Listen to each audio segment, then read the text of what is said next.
Good evening, Madam Chairperson.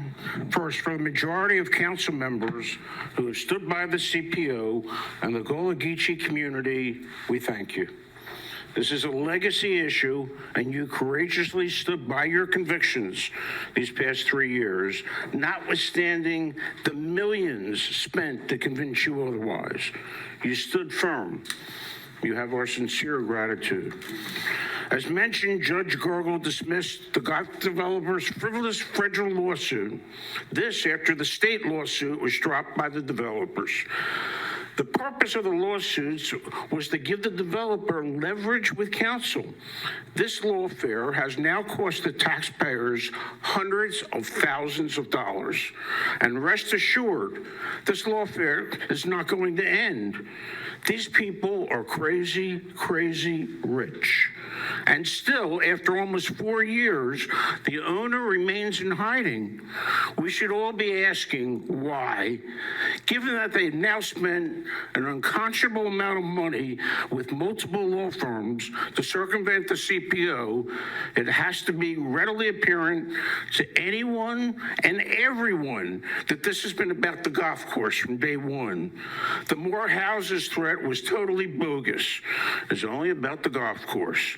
Now in year 4, when elected officials say, I just want less houses and docks, it strains the credibility of the officials in question and insults our intelligence.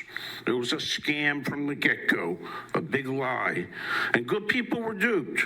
The head scratcher is that some council members professing to be guardians of the taxpayer dollars still support this scam. They have openly encouraged and blatantly assisted this golf course developer in their never-ending quest to destroy the CPO.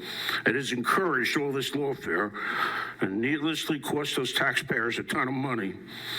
Ultimately, whether it's now or 5 years from now, the solution is for the state to acquire the property.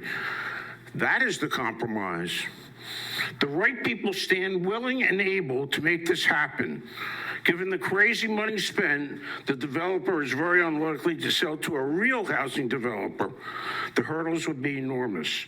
And even if that did happen somehow, the additional 75 houses or so is still a far better alternative than the resort.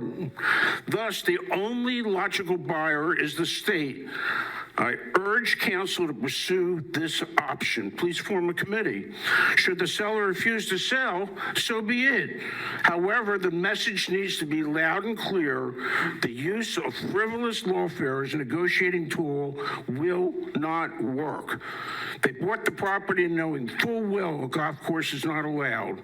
They can keep spending millions, but our collective community will stand firm for as long as it takes. Thank you for your comments. Next is Bill Reside. Am I pronouncing that right?